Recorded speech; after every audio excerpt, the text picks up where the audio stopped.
날이 더워져서 생긴 문제일까? 어제는 제가 아침부터 힘이 하나도 없었습니다. 당 모이를 주러 가야 되는데 모이를 주는 것도 힘들 정도로 지쳤죠.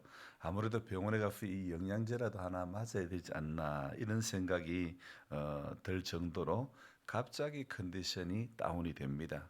전날 제가 조금 늦게 잔 여파인지는 모르겠지만 아침부터 컨디션이 다운되니 뭘 해야 될지 정말 넋 놓고 앉아 있었죠.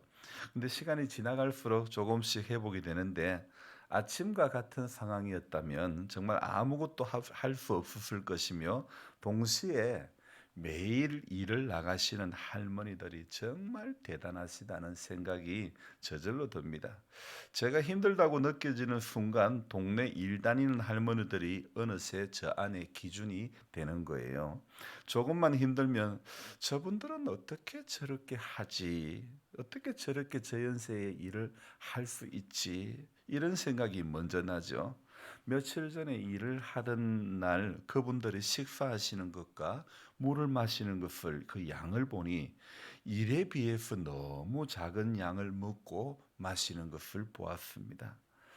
힘이 들어서 밥이 안 먹히는 것인지 아니면 원래부터 양이 적은 것인지는 몰라도 이게 드시는 것도 부실해 보이고 나이도 부실해 보이고 그런데 일은 잘하시는 거예요. 저는 반면에 먹는 것도 그다지 부실하지 않고 나이도 아직까지는 부실하지 않는데 일은 별로 못하는 거예요. 여러 가지 일을 잘 하지 오래 하지는 못하는 겁니다. 윤 집사님이 한 말이 생각이 납니다. 한 가지 일을 잘하면 기술자고 여러 가지 일을 잘하면 잡부라고 그런 이야기를 했는데 그래서 제가 잡부인가 봅니다. 가만히 생각해 보니 한 가지 일을 오래 하는 일이 어, 별로 없었는데 오늘 새벽에 생각해 보니 있긴 있어요. 새벽마다 일찍 일어나 성경 들여다보고 묵상글을 적는 것은 하나님 은혜로 오래 하고 있더라 이겁니다. 그러면 저는 이 분야의 기술자인가? 그렇지 않습니다. 이것은 당연히 그래야 하는 것이기에 기술자라고 말하지 않고 목사의 길이라고 말할 수 있겠죠. 오늘도 시골 목사로 살아가는데 그 살아가기 위해서는 시간 활용을 잘 하기 위해서 어김없이 꼭두 새벽에 일어났지요.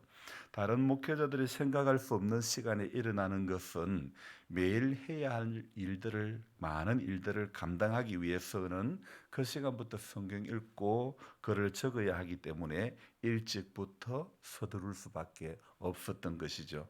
다른 목사님들을 보니 매일 방송을 올리는 사람은 거의 없더라고요. 제가 이 일을 계속 하고 있는 것도 사실은 제 안에 있는 계획이 아니었다는 것입니다. 부족한 사람이 무슨 매일 글을 적고 방송을 올리고 할 수 있는 그런 능력이 제 안에는 단 1도 없기에 애초부터 제가 할 수 있는 일은 아니라는 사실을 저는 잘 압니다. 제가 가장 못하는 것을 제가 가장 오래 할 수 있게 하신 하나님 앞에 오늘도 감사를 드립니다.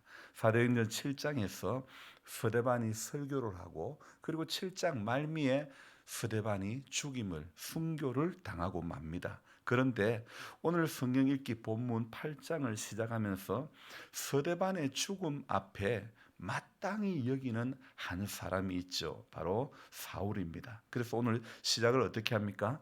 사울은 그가 죽임 당함을 마땅히 여기더라. 자, 왜 그는 스데반의 죽음을 마땅히 여겼을까요? 3절에 해답이 나오는데 같이 한번 읽어봅시다. 사울이 교회를 잔멸할새 각 집에 들어가 남녀를 끌어다가 옥에 넘기니라. 아멘. 사울은 교회를 핍박했던 사람이었기 때문이죠. 초대 교회 안에 일어난 핍박 때문에 오늘 8장을 시작하는 분위기는 어떻습니까? 아주 우울합니다. 그래서 1절에 어떻습니까? 1절 말씀에 큰 박해가 있죠. 그 다음에 또 어떻습니까? 흩어짐이라는 단어가 나오죠. 그리고 2절에 어떤 단어가 나옵니까? 크게 울더라. 그래서 사도행전 8장을 시작하는 이 첫 문장에 서두에 굉장히 분위기가 우울합니다. 크게 울었다. 여러분 그러나 복음은 언제나 반전이 있는 법입니다. 그래서 울었던 것으로 시작했던 이 8장이 자, 어떤 결과가 있느냐? 4절을 봅시다. 4절에 그 흩어진 사람들이 두루 다니며 복음의 말씀을 전할세.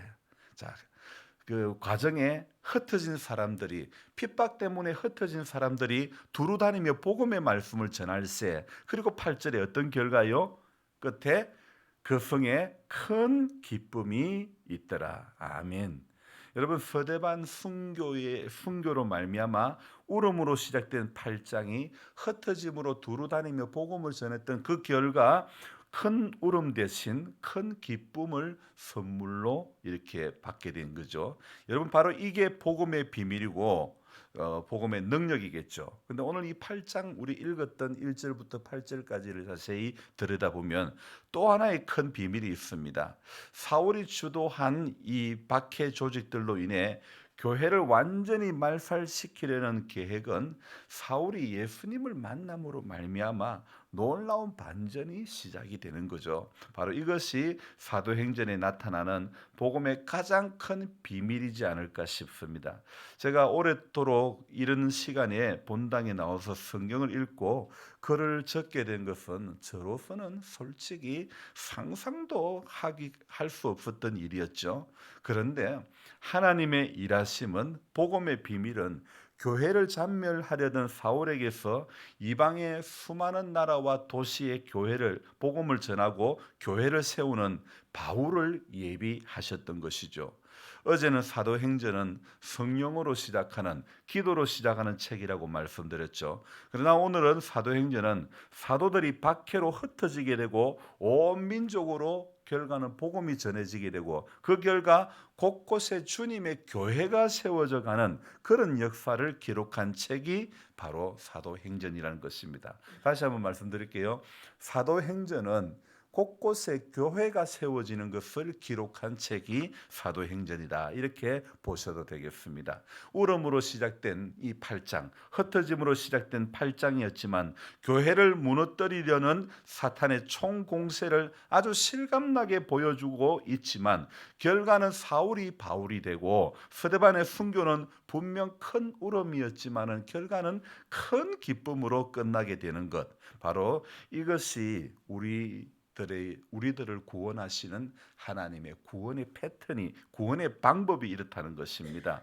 우리 개인의 삶에도 여러 가지 고난이 있을지라도 마지막 결과는 우리 주님께서 구원을 이루어 가시고 승리하게 하시는 줄 믿습니다. 사단의 능력과 권세가 세상을 지배하는 것 같아도 성령과 복음의 능력이 악의 세력을 충분히 내쫓고도 낼 수 있는 그런 능력이 있는 줄 믿습니다. 교회가 금방 사라지고 없어지고 말 것 같아도요. 초대교회의 이런 기세라 그러면 교회는 금방 문을 다 닫고 없어질 것 같은 그런 기세처럼 보였다 할지라도요. 그러나 오히려 박해는요. 복음을 온 세계로 뻗어져 나가는 그 길을 열어지게 됐던 것이죠. 바로 이것이 하나님께서 열어가시는 우리 인간들의 구원의 역사이고 패턴이라는 것입니다. 그래서 사람들이 이것을 모르니 이 비밀을 모르니 신앙의 여정에서 종종 회의에 빠지고 의심에 빠지게 되고 그렇게 넘어지게 된다 이겁니다. 여러분 예수를 믿으면 복 받습니까? 제가 질문하는 거예요. 예수를 믿으면 형통합니까? 그렇다면 스데반 집사님은 왜 죽었습니까? 그것도 돌에 맞아 죽은 스데반 집사의 죽음을 저와 여러분들은 오늘 어떻게 해석을 해야 됩니까? 기독교 역사는요 분명 박해의 역사였습니다. 영국과 같은 기독교 국가에서는 기독교 문화를 가진 국가에서는 핍박이 없고 박해가 없고 신앙의 어려움이 없을까요? 그렇게 여겨질 수도 있을 것입니다. 그러나 그곳에서도 열의 아홉은 신앙 때문에 차별을 받는다 이야기하고 있죠. 박해와 고난은 이런 의미에서 볼 때 교회와 성도의 표징이 된다는 거죠. 오늘 우리가 예수님을 믿으면서 미움받는 거, 박해받는 거, 핍박받는 거 당연한 결과입니다. 저는 겨울이면 눈을 밀려고 트랙터를 할부로 구매했는데 다음 주면 이제 또 300만 원이 넘는 돈을 올해치 할부금으로 갚아야 되는데요.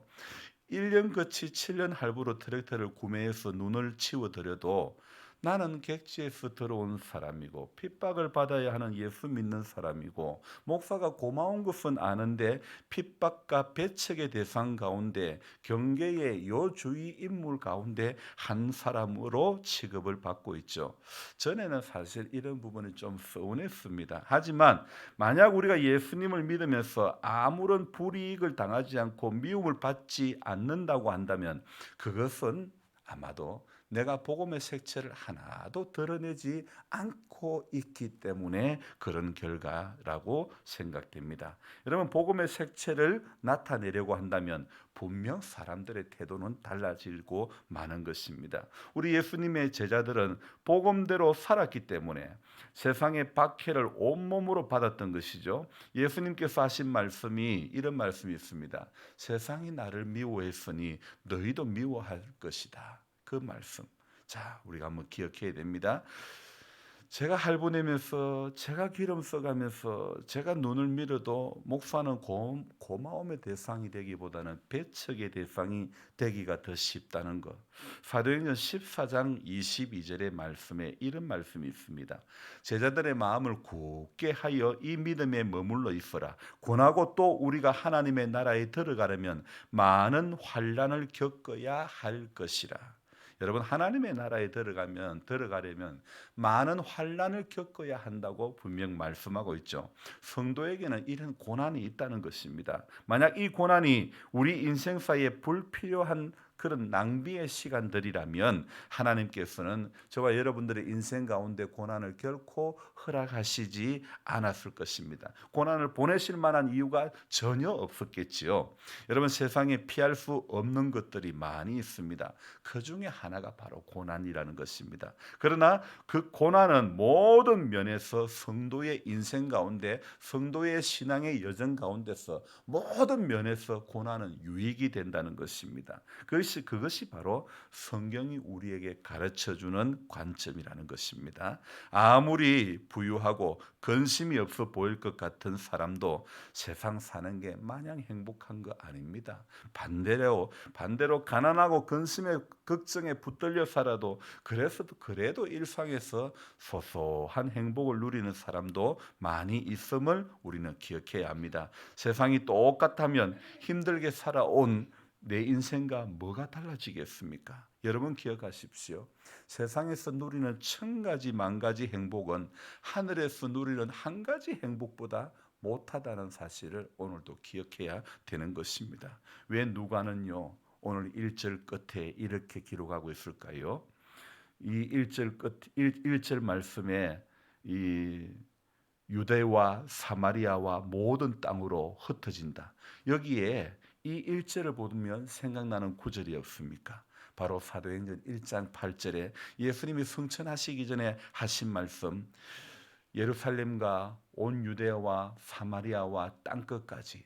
오늘 사도행전 1장 8절 말씀이 8장 거꾸로 1장 8절의 말씀이 8장 1절 이 본문에 그날의 예루살렘에 있는 교회, 예루살렘이 나오죠. 유대가 나오죠. 사마리아가 나오죠. 땅끝, 여기 모든 땅이라는 단어가 나오죠. 자, 사도행전을 시작하면서 1장에 나왔던 1장 8절에 나왔던 지역들이 8장 1절에 그대로 반복이 되고 있는 것을 우리는 보고 있죠. 자, 이것은 무엇을 말합니까? 박해로 인해서 기독교 교회를 핍박하는 그 박해로 인해서 예수님의 하신 말씀이 그대로 이루어지고 있는 증거가 되고 있는 것이죠. 여러분 분명히 복음의 정인으로 세움을 받았던 제자들이지만 그러나 제자들은 정언하기를 두려워했습니다. 왜냐하면요, 정언을 했다간 유대인들에게 미움을 받을 것이고 또 십자가 처형을 당할 수도 있기 때문에, 그래서 이 제자들은 아무 수모만 있었지 복음을 정언하지 못했던 것이 제자들의 그때 현실이었죠. 그래서 복음을 전하기는커녕 사람들은 그렇게 주님과 더불어 다녔지만은 숨어 있는 게 일상이었고, 또 그 숨어 있는 제자에게, 할 수 없는 그 제자에게 오늘 저와 같이 감히 이렇게 제가 가장 못하던 것을 가장 오래 할 수 있게 하셨던 하나님의 성령의 능력은 오늘 그 숨어 있던 제자들에게 오순절날 임하게 되었던 것입니다. 그 성령께서 오순절에 그들에게 권능을 주셨던 것이죠. 오늘 저와 여러분들도 여러 가지 모든 면에 부실하고 연약한 우리들을 찾아오신 성령님께 감사를 드리며, 오늘 이 하루를 살아갈 때도 그분의 권능에 저와 여러분들이 붙들려 살기를 소망하며 기도하는 그런 이 하루가 되기를, 이 하루를 시작하는 이 첫 시간에 주님의 성령을 기대하며 사모하며 주님의 그 권능에, 성령의 그 권능에 오늘도 우리 모두가 붙들리기를 주님의 이름으로 소망하며 축복하며 기도합니다. 기도하겠습니다. 고마우신 하나님 아버지, 오늘 사도행전 1장 8절에 오직 성령이 너희에게 임하시면 예루살렘과 온 유대와 사마리아와 땅끝까지 이르러 내 증인이 되리라 하신 그 말씀이 8장에 와서 그대로 이루어지는 서대반 집사님의 순교로 인해서 교회는 크게 울었지만은, 그러나 그들이 흩어져 복음을 전할 때에, 더 이상 숨어 있지 않고 복음을 전할 때에 하나님 크게 웃게 되는 놀라운 은혜를 우리는 목도하고 있습니다. 주님, 우리 역시 마찬가지입니다. 성도의 인생 가운데 고난이 없다고 생각하고 형통하리라고만 생각하고 마냥 행복 가운데 붙들려 마냥 형통 가운데 붙들려 살아가는 우리들 되지 않기를 원합니다. 주와 함께 고난을 받을 길을 기꺼이 감당하는 우리 모두가 되기를 원합니다. 우리를 구원하시는 하나님의 구원 패턴이 고난을 통해서 이루어지는 것임을 우리는 다시 한번 깨달았사오니, 하나님, 우리가 당하는 여러 가지 어려운 일들, 우리의 연약함, 우리의 부실한 것들, 많은 것이 우리는 지금 할 수 있는 것보다 할 수 없는 것들이 더 많은 그런 인생을 살아가는 성도님들이 대부분이지만, 그러나 이 가운데서도 성령 하나님의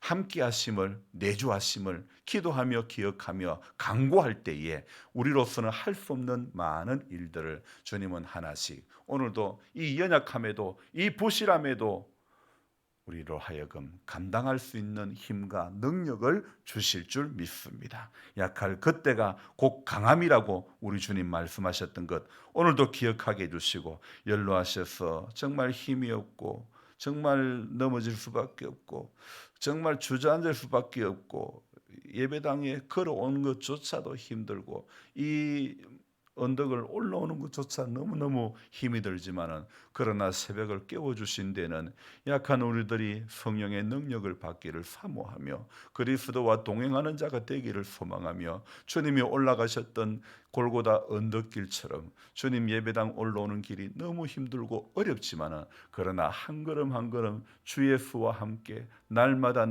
주와 동행하기를 사모하는 그 마음으로, 그 믿음으로 주님 앞에 나아올 때에 날마다 주님 이곳에서 주님의 평안을 얻게 하시고 이곳에서 생명의 능력의 말씀을 받게 하시고, 그래서 주님 오늘 하루도 넘어질 수밖에 없는 상황 속에서 일어날 수밖에 없는 이유를 가지고 돌아가는 우리 모두가 될 수 있도록 주님 도와주시옵소서. 한 분 한 분을 축복해 주시고 기억해 주시고 주님 성령으로 붙잡아 주시옵소서. 감사를 드리며 존귀하신 예수님의 이름으로 기도드리옵나이다. 아멘. 간절한 마음으로 주여 부르고 기도합니다. 주여, 주여, 주여. 하나님 아버지, 오늘 이 하루를 시작하는 첫 시간에 우리를 깨워주심을 감사드립니다. 주님